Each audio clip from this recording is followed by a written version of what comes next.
c'est Gérard Maléfa, président de la Fédération sénégalaise de football.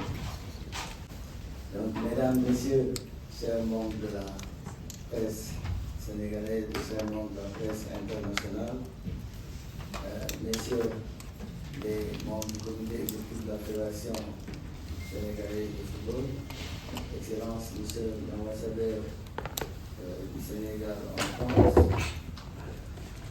monsieur le secrétaire général de la Fédération sénégalaise de football, chers invités, amis de la justice et de l'éthique sportive,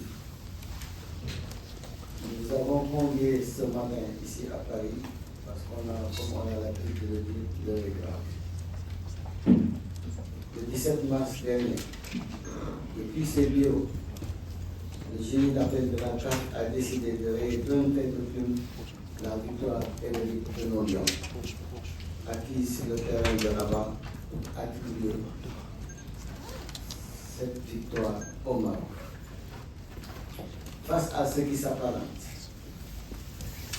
à un braquage administratif le plus grossier et le plus unique de l'histoire de nos sports, la Fédération sénégalaise de football refuse la fatalité. Le Sénégal ne croit pas du genou et ne transige pas avec ses valeurs. Notre combat dépasse aujourd'hui le simple rectangle vert et le litige sportif. Il s'agit de défendre l'honneur de nos joueurs spoliés, de préserver l'intégrité du football africain et surtout de lutter de toutes nos forces pour nos 18 supporters actuellement incarcérés dans les geôles marocaines, otages d'un chantage diplomatique inacceptable. C'est pourquoi nous déplaçons aujourd'hui cette bataille sur le terrain de la stricte vérité juridique devant le tribunal arbitral du sport. Pour mener cette croisade morale et juridique, nous avons mandaté une équipe de professionnels aguerris, dotée d'une expertise incontestable. Et j'ai l'immense honneur de vous les présenter officiellement. Aujourd'hui, le collège d'avocats commis portera la voix et les espoirs de toute la nation sénégalaise devant les juges de l'État. Et ils sont ici présents. Je pense que merci nous reviendra sur la présentation. Ils ont désormais la lourde responsabilité de rétablir les faits, de démontrer la validité inaliénable des lois 3 et 5 de l'IFAD et de faire annuler, je dirais, la forfaiture dont notre pays est victime. Le Lion Rouge a régi et par leur voix, il continuera de régir pour que triomphe le droit. Je leur cède immédiatement la parole pour vous exposer les contours de notre tour. Vive le football sénégalais, vive le Sénégal, je vous remercie. Merci, Monsieur le Président. Merci, Mesdames et Messieurs les journalistes et autres observateurs qui avaient bien voulu demander à être accrédités pour participer à cette conférence de presse très importante pour la Fédération, mais tout aussi importante pour l'écosystème du football et tous les acteurs qui suivent attentivement la justice sportive jusque dans les facultés de droit. Alors, avec notre équipe internationale d'avocats, suisses, espagnols, français, bien évidemment sénégalais, je suis venu vous dire que la décision du jury d'appel dont j'ai entendu parler ne peut même pas être considérée comme une vraie décision de justice sportive. Tellement elle est grossière, tellement elle est absurde, tellement elle est irrationnelle. C'est une atteinte inadmissible et intolérable aux droits fondamentaux de notre fédération nationale de football. Je ne vais pas vous raconter cette pièce de théâtre que nous avons vécue le 17 mars dernier, parce que je sais que vous n'allez pas me croire si je vous dis que jusqu'au moment où je m'adresse à vous, aujourd'hui, 10 jours après, 9 jours pour être plus précis, la présidente de la juridiction n'a pas encore levé la séance.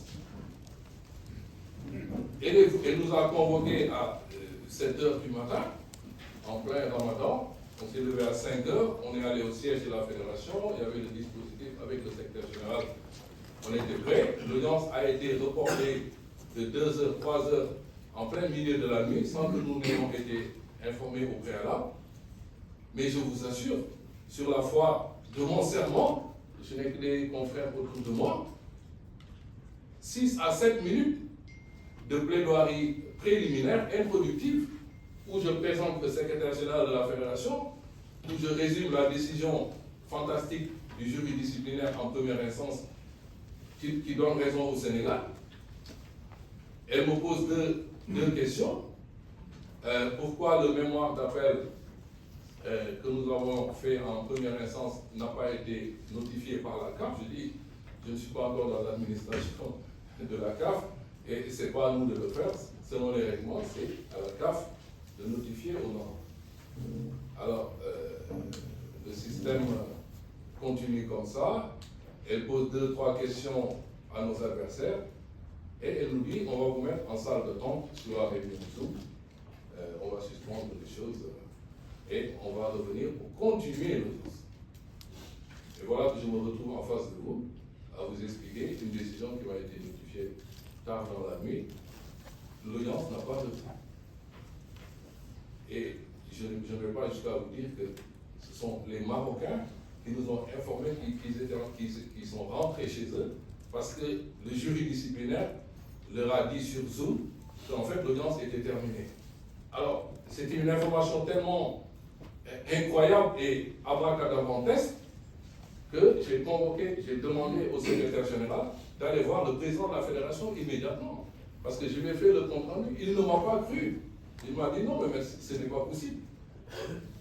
Ils ont appelé au Caire et le secrétariat du jury disciplinaire a dit oui, en effet, l'audience est terminée. Même le dispositif technique sur Zoom, jusqu'à 14 h, n'avait pas été désactivé.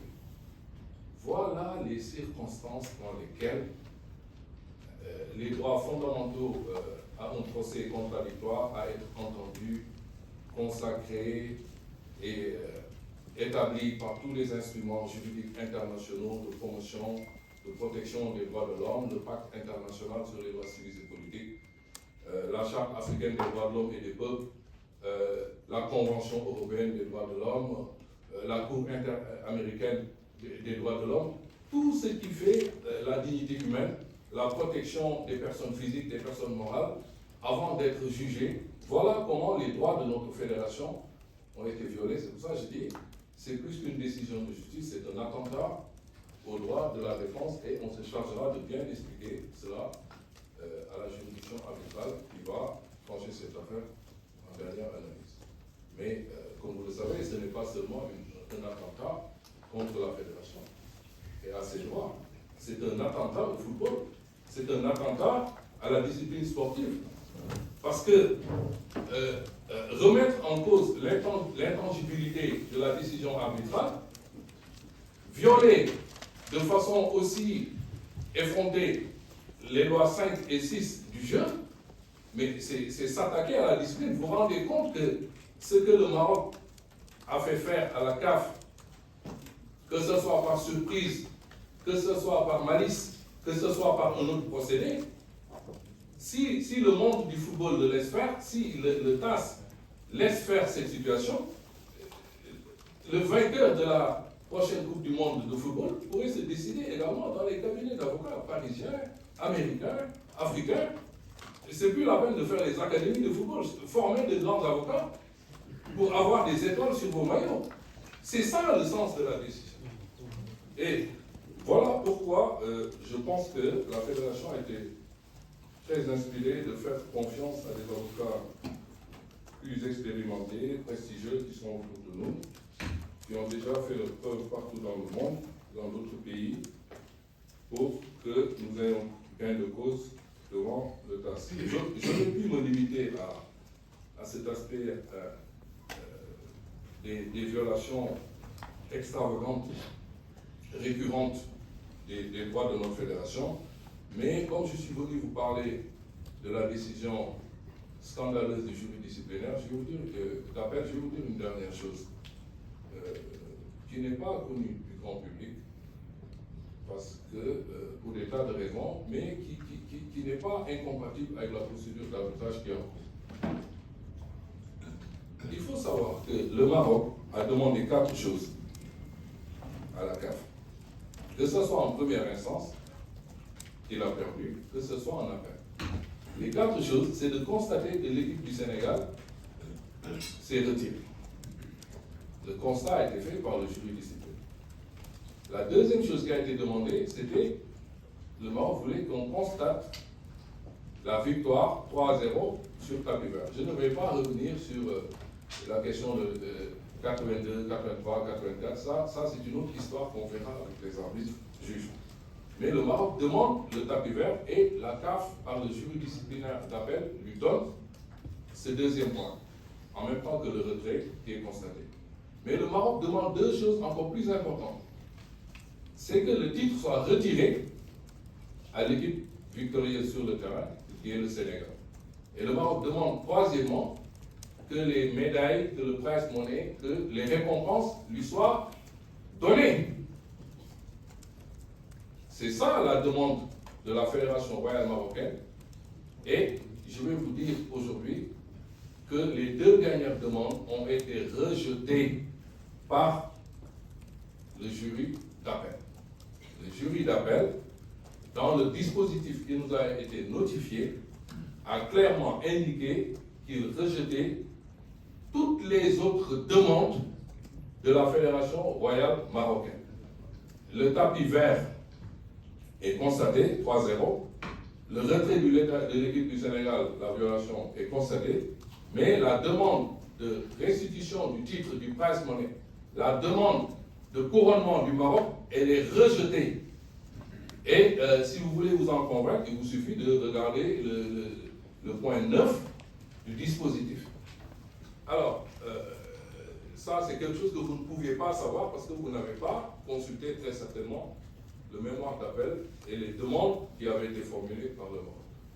Et c'est pour ça un de nos confrères de notre équipe internationale m'a dit hier nuit, mais moi si j'étais l'avocat du Maroc, je prendrais les dernières 24 heures qui restent dans le délai d'appel pour former appel. Puisqu'ils tiennent à ce point-là et dans ces conditions que je trouve gênantes, pour ne pas dire déshonorantes, de réclamer un trophée 2 mois après les célébrations, les remises de titres, les cérémonies protocolaires, puis qu'ils en sont arrivés à ce niveau-là, il faudrait mieux de faire appel pour réclamer au tribunal arbitral du sport qu'on leur restitue les médailles et la coupe de l'équipe du Sénégal, puisqu'ils ont perdu devant le jury disciplinaire. Voilà ce que j'avais à vous dire de plus sur la décision du jury disciplinaire.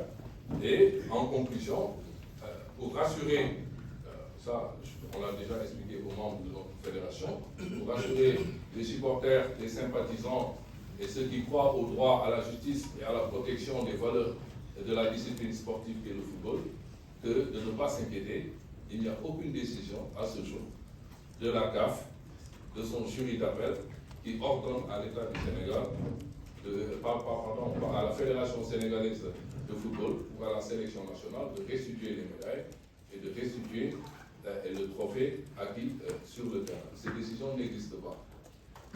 Un dernier point qui est comme une mise en garde de la défense internationale de notre fédération à l'endroit de ceux qui ont rendu la décision. Les règlements sont clairs. Ils doivent nous notifier la décision, motivée, le même jour, dans la nuit, 20 minutes après la notification, du dispositif simplement que je vous ai commenté, le secrétariat général a demandé à la CAF de nous notifier les motifs. Ça fait 9 jours aujourd'hui, on n'a pas la décision. Nous avons un mémoire à déposer, à argumenter, il nous faut les motifs de la décision. Mais ça, les avocats vont bien s'en occuper. Mais la mise en garde de notre fédération nationale à l'endroit de ceux qui sont chargés de rédiger la décision et qui ont toutes les peines du monde à le faire, après un procès expéditif, et 10 jours après ils n'arrivent pas à le rédiger, on leur demande de ne surtout pas changer le dispositif, notamment ce point 9 de la décision, puisque nous l'avons, et ça, ce serait pire qu'un crime, ce serait faire un faux et usage de faux devant la terre entière. Le Sénégal n'acceptera pas qu'on nous notifie une autre décision de justice pour nous demander qu'il y a un point 10 ou un point 9 bis, on fait parfois les faussaires, pour dire finalement, on vous a notifié le 17 mars une décision où on ne vous avait pas demandé de rendre le trophée, mais on a délibéré à nouveau, rendez-nous le trophée, ça c'est inscrit dans le marbre. Nous avons la décision en version anglaise, nous l'avons en version française. Il n'y a aucune demande de restitution de trophée et il n'y a aucune mesure portant couronnement ou déclarant même le Maroc champion ou qu'il devait recevoir des prize money. Voilà, vraiment, je m'excuse de prendre du temps. Il y a d'autres confrères qui vont intervenir, notamment notre champion au TAS, je peux t'appeler comme ça, Juan de Dios Crespo, qui va prendre la parole pour vous dire davantage et avec des mots et sûrement des expressions meilleures que celles que j'ai formulées à mon endroit. Je vous remercie.